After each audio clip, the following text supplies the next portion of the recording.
সবগুলো বিধি লঙ্ঘন করেছে। সেই রেজিস্টারও শেখ হাসিনার পরিবার বা শেখ হাসিনার কোনো নাম উল্লেখ নাই, তারা যেন আবেদন করছে।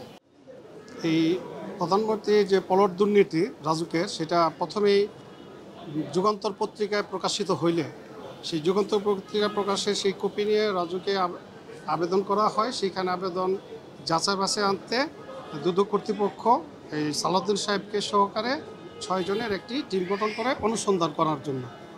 অনুসন্ধান আনতে এই সালাউদ্দিন সাহেব আয়ু হয়ে সে এজাহারটা তদন্ত করে এবং অনুসন্ধান করে যে রিপোর্ট পায় এবং যে বিধি লঙ্ঘন করে আইন বহির্ভূতভাবে এই 6টি প্লট শেখ হাসিনার পরিবার গ্রহণ করে, সেই আইন বহির্ভূত করা যে অন্যায় করেছে, যে অপরাধ করেছে, সেই অপরাধের ধারাগুলো উল্লেখ করে সে মামলা এজাহার দায়ের করেন। সেই এজাহারটা আজকে আদালতে উপস্থাপন করলেন এবং বাদীর জবানবন্দি এজাহারে যে ছিল তা সেটা পড়ে শোনালেন এবং লিপিবদ্ধ করেন। এখানে উল্লেখ্য যে সাবেক প্রধানমন্ত্রী, ক্ষমতাচ্যুত সাবেক প্রধানমন্ত্রী শেখ হাসিনা দেখা গেছে যে রাজুকের যে আইন আছে সেটা হচ্ছে রাজধানী উন্নয়ন কর্তৃপক্ষ অ্যালটমেন্ট অফ ল্যান্ড রুলস 1969। এই রুলসের যে বিধি 4, বিধি 5, বিধি 6, বিধি 8 এবং বিধি 9 সম্পূর্ণ লঙ্ঘন করিয়াছে। এই রুলসটি বিধি এবং এই বিধি লঙ্ঘন করে এবং তাকে যে এটা দেওয়া হয় 13 বিধি অনুযায়ী, কিন্তু সেই বিধিটাও সংশোধন হয়েছে। কারণ 13 সংশোধনে গেজেটে নতুন করে হয়েছে, কিন্তু সেটাও সে ফলো করেনি।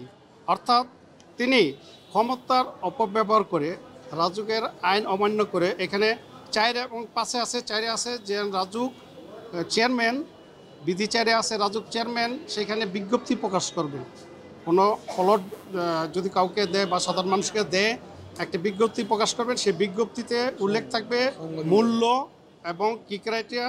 এবং 5 আছে, বিধি 5 আছে যে আবেদন করবেন, আবেদনের যে ফর্মটা সে প্রেসক্রাইব ফর্ম, সেই ফর্মটা অনেক কিছু উল্লেখ থাকে, এই ফর্মে আবেদন করতে হয়। সেই সেটাও আবেদন করেন এবং 4 বিধিও ফলো করেনি।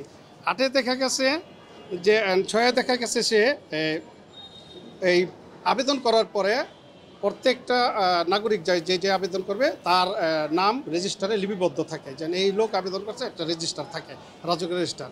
সেই রেজিস্টারও শেখ হাসিনার পরিবার বা শেখ হাসিনার কোনো নাম উল্লেখ নাই, তারা যেন আবেদন করছে। অর্থাৎ এখানে বিধি 6ও তারা লঙ্ঘন করছে। শেখ হাসিনার ধানমন্ডিতে যে সুধাসদন সেটা তার হাজব্যান্ডের নামে।